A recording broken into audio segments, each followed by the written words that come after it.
देखो छोटी छोटी बातें बता रहा हूं जो बहुत बड़ी बनती हैं, जो इतनी खाइयां पैदा करती हैं। गर्मी के दिन ससुर जी ने कहा कि चाय बनाओ। बेटी गर्मी में पीहर आई है, बहू भाभी भी है। बेटी ने कहा पापा जी बनाती हूं। अम्मा कहती बेटी तू क्यों बनाएगी? बोले क्यों? भाभी है ना, तू तो 4 दिन को आई, आराम कर ले। तू भी तो ससुराल से आई है, थोड़ा सा आराम कर ले, चैन से रह ले। भाभी है ना, वो चाय बना देगी। अब ये शब्द यदि बहू के कान में पड़ गए, ध्यान रखना, एक प्याला चाय बनाने में बेटी कमजोर नहीं हो जाती, उसका बीपी नहीं बढ़ जाता, वो बेहोश नहीं हो जाती। ध्यान रखना, एक प्याला चाय में कोई बहुत बड़ी मेहनत का काम नहीं था। लेकिन जब कोई सास ये शब्द बोलती है ना कि तू आराम कर, भाभी बनाएगी, ध्यान रखना एक प्याला चाय ने तुम्हारे दिलों की दूरियां बढ़ा दी। ध्यान रखिए, छलनी हो जाता है उस बहू का सीना। क्या फर्क पड़ता है यदि बेटी बना लेती तो। और मैं तो इन बेटियों से भी हाथ जोड़ के निवेदन करता हूं, 4 दिन को आई हो, पीहर में आग लगा के मत जाओ। ध्यान रखिए, आधी आग तो ये लोग भी लगाती हैं। आ गई क्या रक्षाबंधन पे, मिठाई खाओगी और आग उगल के जाओगी। ध्यान रखना, इतनी समर्पण दिखाती है पीहर में आकर के अपने माँ बाप के लिए, पूरी बिछी जाती। मेरी मम्मी, मेरे पापा, मेरी मम्मी, मेरे पापा। भाभी तू ये नहीं करती है, भाभी तू सम्मान नहीं करती, भाभी तू इज्जत नहीं करती है। ये 4 शब्द, इतना प्रेम, गजब। ऐसा लगता है कि तुम्हारी मम्मी की शुभचिंतक केवल तुम ही हो। बेटा तो दुश्मन पैदा हुआ है, कंस पैदा हुआ है घर में। बेटे का कोई लगाव नहीं है, कोई अटैचमेंट नहीं है तुम्हारी मां से, सब कुछ तुम्हारा है। इतना भाई को व्यंग करोगी शादी के बाद, भाभी को व्यंग करोगी शादी के बाद, तू मम्मी का ख्याल नहीं रखता, तू पापा का ख्याल नहीं रखता है। इतनी बातें कर रही हो और ससुराल को नरक बना रखा है। ध्यान रखिए, इतनी ईमानदार होती तो तुम्हारी ससुराल भी स्वर्ग जैसी बन गई होती। जितना समर्पण माँ बाप को दिखाती हो ना 4 दिन में, उतना सास ससुर को दिखाओ, पलकों पे बैठोगी ससुराल में जाकर के। ध्यान रखिए, सोचना है, ससुराल नरक बना है, पीहर सुधारने की बातें करती है। प्लीज अपने पीहर में आग मत लगाइए। अधिकतर झगड़े तभी होते हैं जब ननंद घर में आती है। नंद गले का कौन बोला फंद। ध्यान रखिए, मान्यवर मत। अरे आपको तो धन्यवाद देना चाहिए अपनी भाभी को कि मुझे मेरे माँ बाप ने पाया पुसा कर बड़ा करके विदा कर दिया पराए घर में। मैं अपनी माँ का उतना ध्यान नहीं रख पाती। भाभी तू धन्य है कि बुढ़ापे में मेरी माँ का ध्यान रखती है। ये तुम्हारी समझदारी होती है। उस भाभी को सीने से लगाओ, उस भाभी को धन्यवाद दो, उस भाभी को प्रोत्साहन दो, उस भाभी का मान बढ़ाओ, एहसान मानो उसका। तुम तो शादी करके चली गई, बुढ़ापे में साथ तो वही देने वाली है। ध्यान रखिए। लेकिन तुम आके मम्मी के कान में कुछ डालती हो, भाभी के कान में कुछ और डालती। महाभारत खड़ी कर, जिस घर में बेटियां का इंटरफेयर होता है ना, उस घर में सुख कभी नहीं आ सकता है। ध्यान रखिए, इतना ज्यादा किसी की पर्सनल लाइफ पर डिस्टर्ब करने का प्रयास मत करिए। आपसे निवेदन है, समझदार हो जाइए। अरे बेटा इतने जल्दी पराया नहीं होता है। बेटे ने थोड़ा समय पत्नी को दे दिया, इसका मतलब थोड़ी है कि वो माँ बाप से प्यार नहीं करता है। बेटे ने थोड़ा सा समय पत्नी को ज्यादा दे दिया तो वो तुमको इग्नोर कर रहा है। ये मानसिकता हटाइए। समय भले भी देता हो, बेटा तो बेटा हुआ करता है ना। मान्यवर, आपसे निवेदन है बड़ी विनम्रता के साथ, अरे कभी एक बार अपनी बहू को बाहें फैलाकर गले से लगाने का प्रयास किया करो।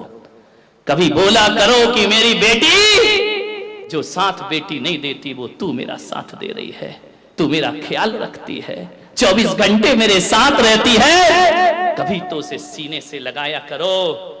बेटी को सीने से लगाते हो लेकिन बहू को सीने से नहीं लगाते हो। मान्यवर, मैं जानता हूं एक सास को बरसी तप की है उसने, एक एक साल के उपवास किए। बहू मेरे पास आई, बोले महाराज मेरी सासू आपके दर्शन करना चाहती है। श्वेतांबर समाज की थी। मैंने कहा 4-5 बजे ले आना, दर्शन दे दूंगा। 80 साल की वह सास बहू लेकर के आई उसे। उसने कहा महाराज इन्हें आशीर्वाद दो, बरसी तप कर रहे हैं, 1-1 साल से उपवास करे हुए हैं।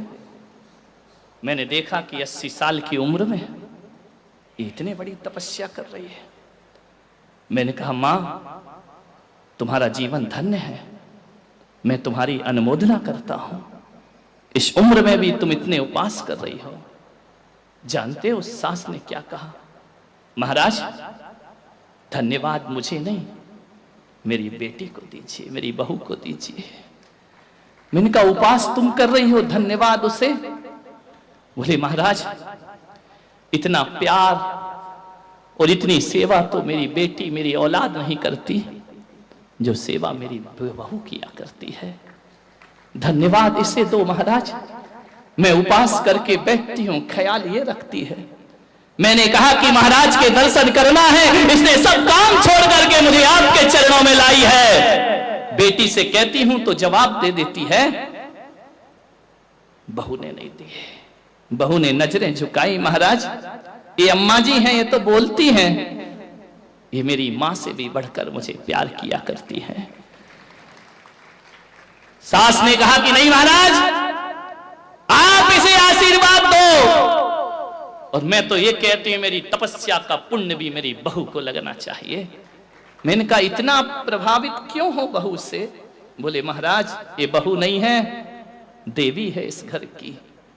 एक सास के मुंह से ऐसे शब्द निकले, सोचो बहू का जीवन धन्य हो जाया करता है, उसके जीवन में सुख शांति का भंडार हो जाया करता है। सास ने कहा कि महाराज मैंने संकल्प लिया कि बरसी तप का उपवास करूंगी, और जब से मैंने 1 साल से व्रत कर रही हूं, ये बहू पीहर नहीं गई, नहीं जाती। वो पीहर से खबर आती है, भाई लेने आता है, पिताजी लेने आते हैं। मैं कहती हूं बेटा चली जा पीहर, माँ बाप से मिल ले। वो कहती मम्मी आज आपका उपवास है, मैं कैसे जा सकती हूं? और जब दूसरे दिन पारणा करती हूं ना, तो कहती है जहां मेरी मां पारणा कर रही है उसे छोड़ करके पीहर कैसे चली जाओ? ये जाती नहीं है, 1 साल से पीहर नहीं गई है, केवल इसलिए कि मैं बरसी तप करती हूं। महाराज असली तप मेरा नहीं, असली तप तो इस बहू का हुआ करता है, ध्यान रखिए। मैं बड़े बड़े ग्रंथों पर भी प्रवचन कर सकता हूं, मैं समयसार पे बोल सकता हूं, मैं गीता पे बोल सकता हूं, मैं महापुराण पे बोल सकता हूं, मैं कुरान पे बोल सकता हूं, लेकिन मुझे यह लगती है सबसे बड़ी मजबूरी कि आगम की बड़ी बड़ी बातें करने से पहले आदमी के जीवन में नैतिकता और व्यवहारिकता आना चाहिए। आदमी नैतिक और व्यवहारिक नहीं हुआ, आदमी ने यदि अपने जीवन को बदलने का प्रयास नहीं किया, तो बड़े बड़े ग्रंथों से कोई क्रांति खड़ी होने वाली नहीं। पहले अपने घर को मंदिर बनाओ। एक बात बताओ, मंदिर में महिलाएं जाती हैं, आदमी भी जाते हैं, सूरत में तो बहुत ज्यादा जाते हैं। एक बात बताओ, मंदिर जाते हो कितनी देर रहते हो मंदिर में? ईमानदारी से बोलो, जोर से बोलो ना, जेल की थोड़ी पूछ रहा हूं। 10 मिनट काहे को जाते हो? भाई जा ही मत करो। हाँ, आधा घंटा, इस उम्र में तो 1 घंटा रहना चाहिए। ध्यान रखिए, आप मंदिर जाते हैं, आदमी 10 मिनट रुकता है, 15 मिनट रुकता है, 20 मिनट रुकता है, ज्यादा से ज्यादा 1 घंटा, और जोर लगा दो 1.5 घंटा, 2 घंटे अम्मा जी हुई तो। ध्यान रखना, जिस मंदिर में तुम जाते हो 1 घंटा उस मंदिर में रुकते हो और उस मंदिर को बहुत पवित्र बना करके रखा करते हो, मंदिर में शांति का वातावरण निर्मित करते हो, मंदिर का वातावरण बड़ा पवित्र और पूजनीय बना दिया करते हो। सूरत वालों, मैं आपसे कह रहा हूं, जिस मंदिर में 1 घंटे रुकना है उसे पवित्र बनाते हो, और जिस घर में 23 घंटे रहना है उसे पवित्र क्यों नहीं बनाते हो? उसे मंदिर जैसा पावन क्यों नहीं बनाते हो? 1 घंटे वाले मंदिर की पवित्रताएं हैं, 23 घंटे वाले घर को अशांत क्यों बनाते हो? 1 घंटे जो आप मंदिर में सीखते हो उसे 23 घंटे जीवन में जीने का प्रयास करिए, तुम्हारा मंदिर जाना सार्थक और सफल हो जाएगा।